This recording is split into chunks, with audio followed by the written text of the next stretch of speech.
All right, Sydney. So, season is done. Wow. You ended it off in the most emphatic way with 2 wins, back-to-back days. I mean, what's the initial feelings after everything? Just grateful. Honestly, number one thing is grateful just to walk away healthy. It's been an amazing year. God has blessed us tremendously, and so I think walking away from this season with everything that we accomplished, I couldn't be happier. Yeah. I mean, I saw you earlier in Atlanta when you opened up with your 400 hurdles. I mean, did you think that the season would play out, since then, right? All through 2024? I think we always have a direction we're going towards, but you never know how it's exactly going to play out. And I couldn't have written it better myself, and so it's exciting for the future because I know there's always more, and so I think that's kind of what I'm looking forward to, but just enjoying right now and what we were able to accomplish.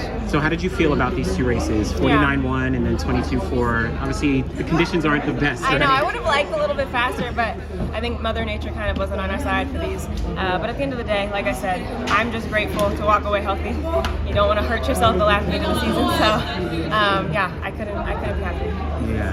And so when do you maybe start to think about next year? It's not an Olympic year anymore, it's the World Champs, not to downplay it, but when do you start to kind of reset, set some goals and things like that? I'm sure Bobby and I are going to leave each other alone for a little bit, and then we'll bug each other at some point to talk through it, but as of right now, we're going to just enjoy some time, and when we're both getting antsy, we'll get together and figure out what we want to do. And then of course, next year you are going to be jumping into Grand Slam track, right? Excitement level for 400 hurdles and 400 a lot more consistently.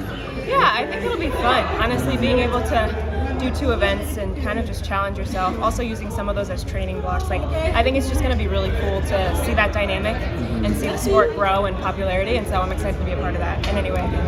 And this last for me, this is what the 3rd Diamond League in the past 2, 2nd Diamond League, 3rd race, because you did Paris last year, right? Yeah. Do we, of course, Grand Slam track, do you expect to maybe compete more internationally next year as well? I think if our schedule allows for it, I think we sit down strategically and assess what it is we're trying to accomplish and the best way to get there. And so I think if some of these European meets make sense fitting into that schedule, absolutely. But the number one priority is always trials and then the championship, and then from there we come to meets like this and have some fun. So, yeah. For me, when you go back to the States and break down this year, what's going to be going through your head? I have a vision board. I'll have to check off what we did do, what we didn't do, and kind of just assess overall what we can improve upon. And I'm sure at the top of next year we'll write some new goals and figure out how we want to get there. And that visual, you have that at the start of the year, and you have a checklist essentially of things generally.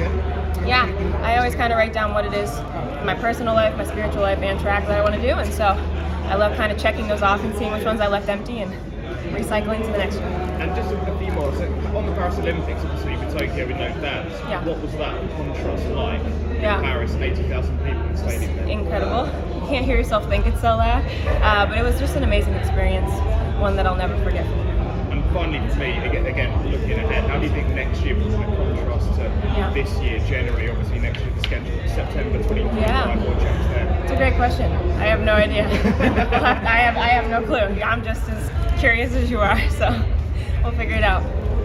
Good job. One question for me. Obviously, given what you did this weekend, 200, 400 is one of the Grand Slam track categories. Yeah. Is there a possibility that you might jump across and do that one of the meets? It's always a possibility, absolutely. So I think, that's the exciting thing is I'm blessed with the ability kind of to switch some of these events and do different things. And so, I love challenging myself. That's definitely a possible duo right there. Right, excited to see it.